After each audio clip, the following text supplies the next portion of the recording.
Hey, it's Sandi Krakowski, and welcome to The Sandi Show.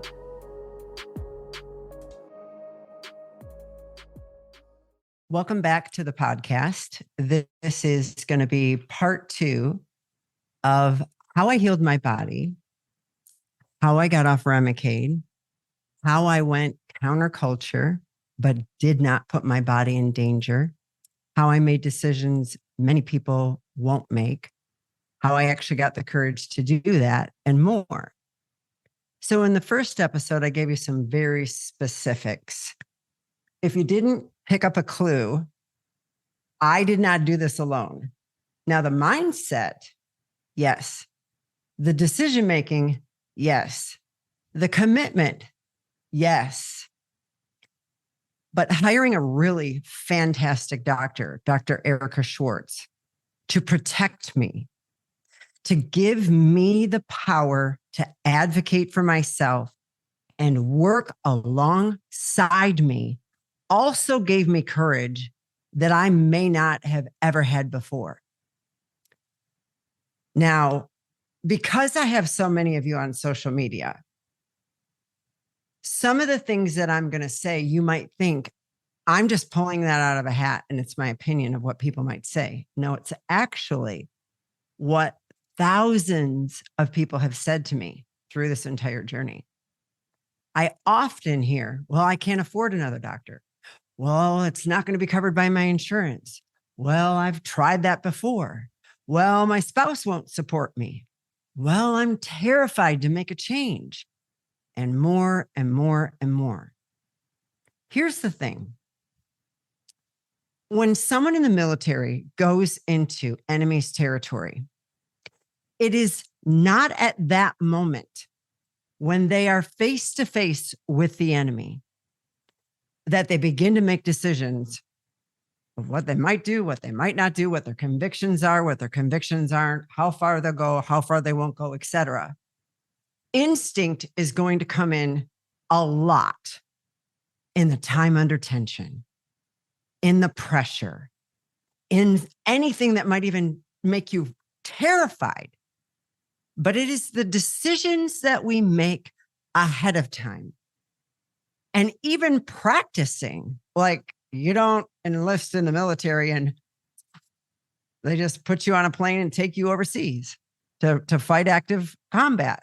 No, but some of you sit in this position of indecision for a long time.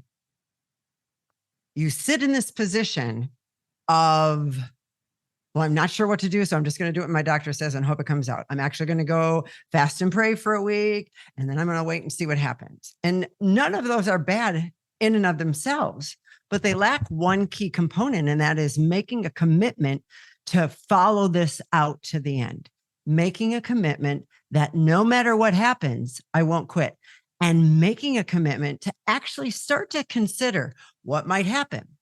I had to seriously consider I could go into a flare. So what will we do in the flare? We're not going to think about what to do immediately in the flare. We're going to pre-decide what we might do if a flare happens. And as we pre-decide, we're going to determine this would be stage 1, this would be stage 2, and this would be stage 3. Stage 3 would obviously be hospitalization.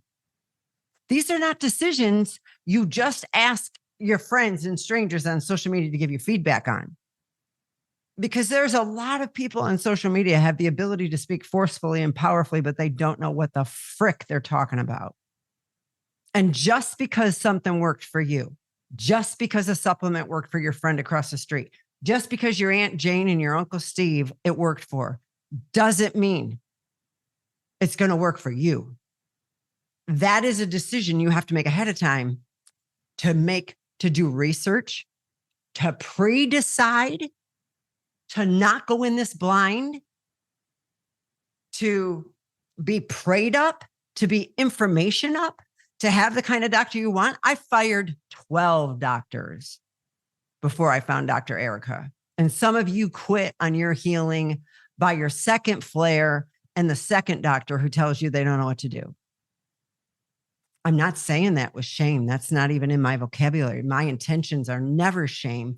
My intentions are never to guilt trip you, because guilt tripping and coercive control, that doesn't get people to make powerful decisions. But my dream, my desire is that you will receive an impartation of courage, wisdom, and grace from me and from this 3-part series of a podcast to make a decision for your life that you will walk out, that you will hold fast to, even if it gets scary, that you will stay committed to, even if no one understands, even if all hell breaks loose, you'll stay committed. So how do you have that decision when you're already weary as heck?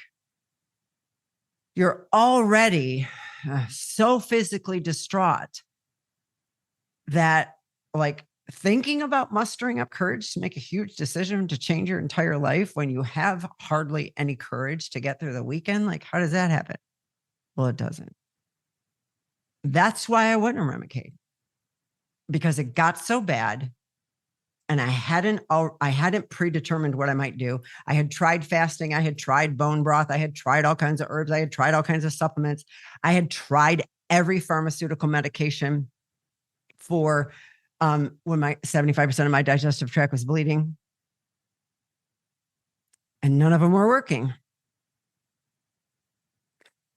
And then I started to look at, okay, the benefit of Remicade is actually going to be better than the risk. And the risk was dangerous. Well, is hemorrhaging in my digestive tract going to kill me, or is Remicade going to kill me? Like, Remicade, that seemed like less of a risk because I had already tried everything to stop the hemorrhaging. So I went on Remicade. And I already told you last episode when it came to the point that actually now I wasn't having a whole lot of symptoms, but my inflammation was out of whack. I wasn't having bleeding anymore. I wasn't having constant diarrhea anymore. I wasn't vacillating between constipation and diarrhea and bloating and body hurting and joint, none of it. But I felt fatigued again, and my joints were starting to hurt in a different way. And Remicade was altering my blood tests. They weren't coming out well. So now this state over here without Remicade was less dangerous than being on Remicade. So I do not suggest you go off Remicade when you're bleeding actively. I don't suggest you go off your medication when you just went on it and it's supposed to save your life. I do recommend you do some research on how to protect your liver and your spleen, how to take lipotropics, how to take things to protect your body, and get yourself as strong and physically capable as you can. Get yourself as strong as you can. And then wait. Maintain that for about 6 months to a year. Because if you can't maintain that for 6 months to a year, and then you're going to take this leap to come off of a biologic like Remicade, what are we thinking? I had my first bleeding condition in my gut when I was in 5th grade. So here I was in my 50s, and it almost killed me. But when I made the decision, and after I did all the research, and after Dr. Erica and I had several sessions of what we were going to do and how we were going to do it, and how we were going to protect me if I went into a flare, et cetera, the hardest part is the part where many of you quit. And it is the time under tension when you have to keep your commitment. When the doubt comes in, you have to build yourself up.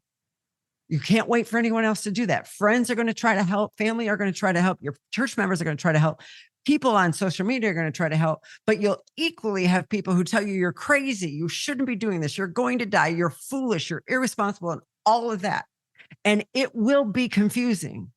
And if you don't pre-decide ahead of time that even in the confusion, even in the weakness, even in the distress, even when I don't understand, I'm not wavering from my commitment.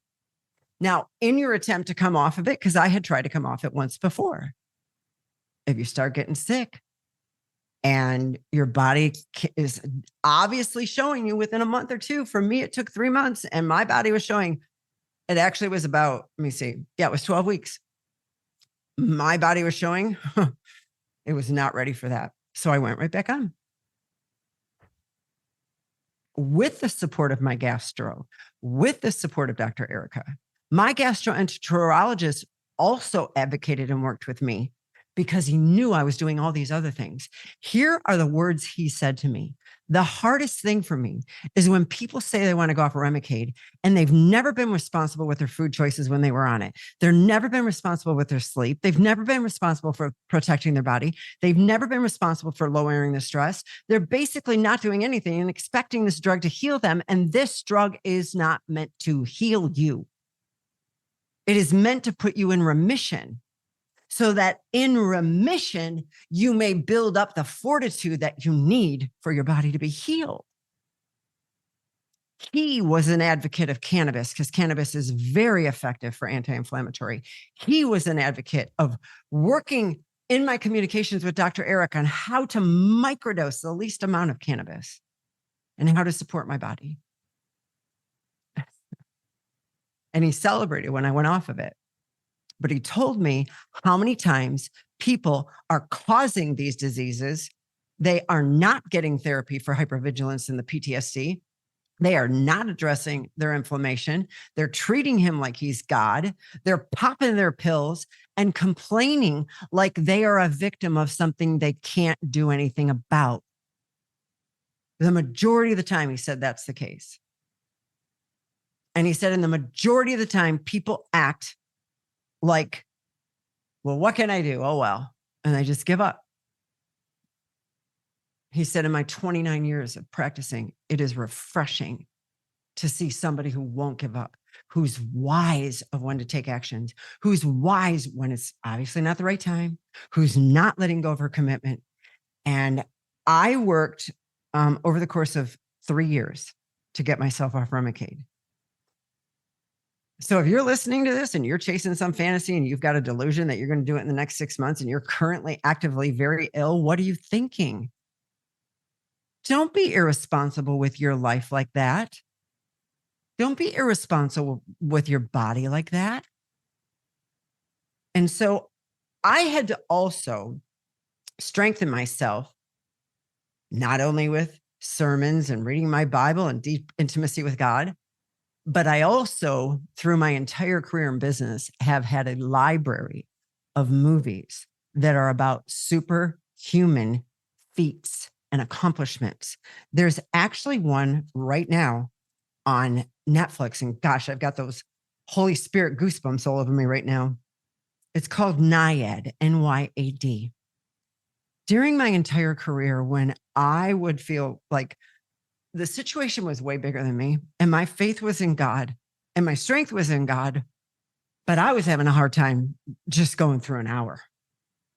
And I remember when God said to me, I want you to start watching movies of people who do supernatural accomplishments, Sandi, because I need to show you the human spirit. I had no idea what he was showing me personally would be used in my coaching, would be used in my books, would be used in my teaching you this on the podcast today, and would be used almost every single day when I'm teaching people how to make more money with the stock market and overcome their poverty limiting mindsets. So I began to watch those movies when I was my weakest. And oh my gosh, it was like a drink of refreshment to my weary soul. Not that the Bible wasn't enough, not that Jesus isn't enough, but I needed to see people in action, going against the doubt, going against the bad report of their neighbors and friends, going against this, that, and the other thing, making decisions wisely and accomplishing things it doesn't seem rational that someone should be able to accomplish. And God told me that that was a human spirit, that we are actually wired to do that. Like, wow. Like when I was sick with a fever and my whole body hurt and it hurt to just walk to the bathroom, like watching a movie of someone accomplish something that was a supernatural accomplishment.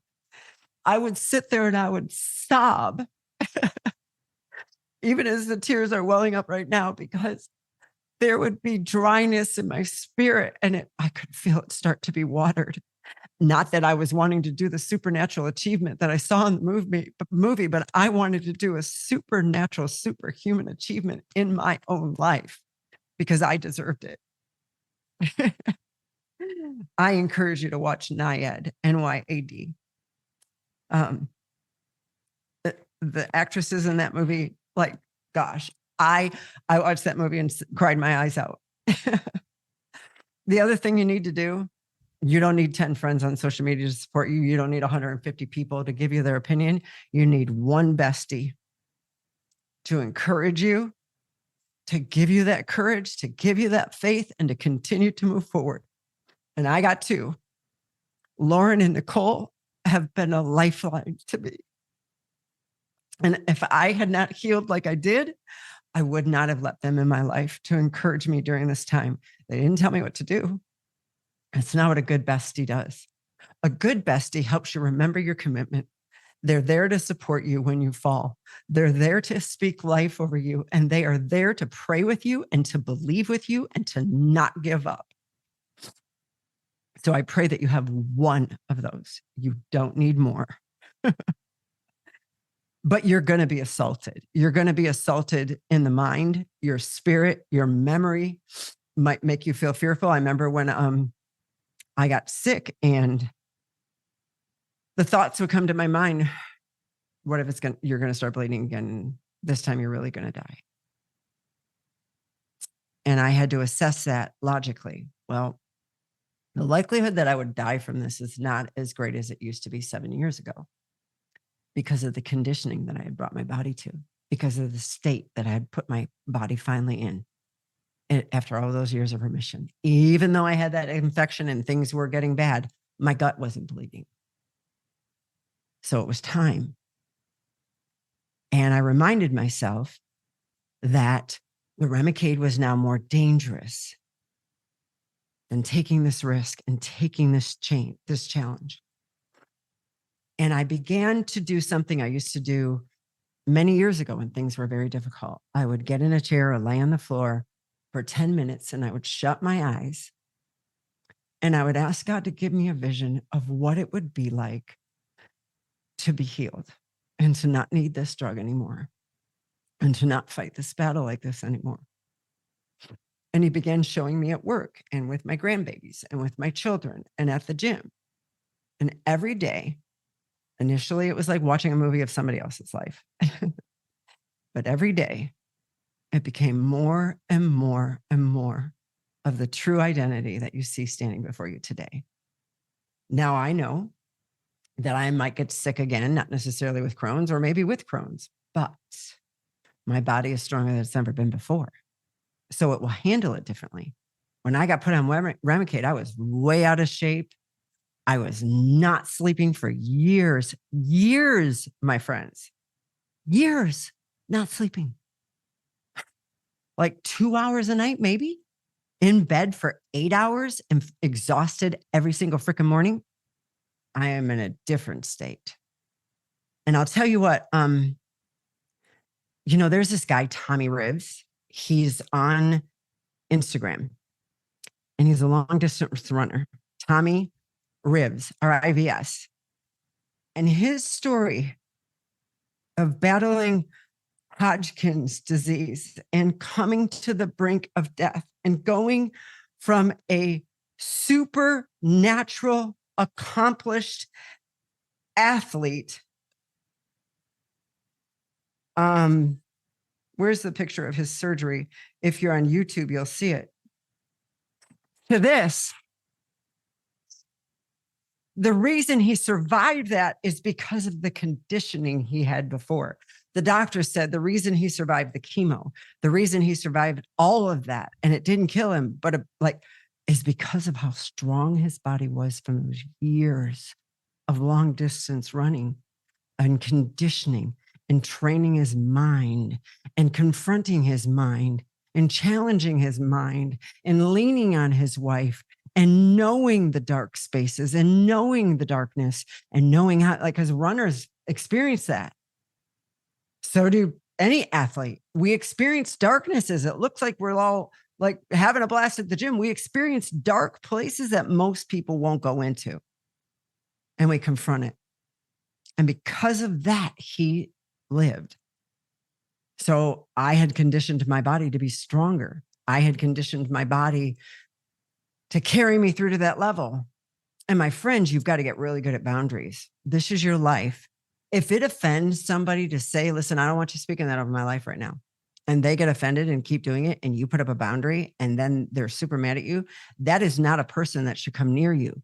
When someone comes at you, assaulting you verbally and trying to tear down your faith and tear down your strength, that you and your doctor are going on this journey, that is not a person who should come near you at all. I don't care if you're married to them or your family. I know that sounds harsh. I am not an advocate of divorce. I got divorced, gave it 24 years, abuse, manipulation, all of that. I needed to. Why? Because it became life-threatening to me. And I was going to die if I stayed in that kind of abuse anymore. And some of you don't look at people vomiting on you with their unbelief when you have made a commitment for your life as dangerous. It's dangerous. It's as dangerous as a lethal pathogenic bacteria, especially when you're going on a journey to do something that very few people are going to support you. And you are going to have to find out who you're made of, what you're made of. My friends, you know, David said he would, God will put him in a wide place when he was weary. And he would see things in a better perspective. Sometimes some of you need to pull back and look at the big picture of where you're going rather than the current distress that you're suffering through. It has always been my honor to lead people. It's always been my honor to guide people. It's always been my honor to, you know, just be able to share my story and help people get somewhere that maybe they couldn't get on their own. Another thing that I did is I read books about the mind, The Magic of Thinking Big. Get that book. Psycho Cybernetics. Get that book. Get the latest version of both of them. It's important. By the way, both of those are written by believers. It's important for you to be in control of your brain and stop being a slave to your mind. I'm not suggesting you beat yourself up. No, that's not healthy. But I want you to get a revelation of how powerful you are and that you can govern your own mind and you can make decisions. This didn't happen overnight. This took almost 8 months to get me to this place. And then I made the decision. But as you'll hear on the last episode, I also had to switch my medication to support my body. I had to do some different peptides to help my mitochondria. I didn't just jump and take a bunch of herbal medicines or supplements that some social media wannabe doctor told me healed their aunt in 1973 and believe that God was going to use that. That is foolishness. I didn't sit in a pit and say, well, I don't know what to do. Because we live in the time of the internet where there is more information than there ever has before. And there is not one single freaking excuse for you to not know what to do. The information's out there if you want it. If you're willing to do research and you're willing to take control of your own life and do what is needed. On the next podcast, I'm going to talk to you about some of the nitty-gritty, some of the scary times when you don't understand what your body's doing, times when now you're off of it and your body has to adapt. I went off of it a year in this December. Today it is November 10th. It will be aired November 11th, this podcast. So I really didn't start feeling like so strong and healthy until about August or September. Not that I was walking around weak and sick or anything. I wasn't. But I wasn't where I wanted to be. And I wasn't where I was before when I was, healthy on Remicade, because Remicade eventually made me sick. And it took that time. And you have to be willing to take that time. This is your life we're talking about. Your life could be completely different 5 years from now if you're willing to spend the next year and a half changing it. That's my challenge for you today. Don't forget to watch Naiad. And I will see you next week with part 3. And please come find me on Instagram and say hi, send me a DM, and let me know how the podcast has helped you. And if you can do me a really big favor, leave a review on YouTube and Apple, and I will be eternally grateful. Talk to you soon.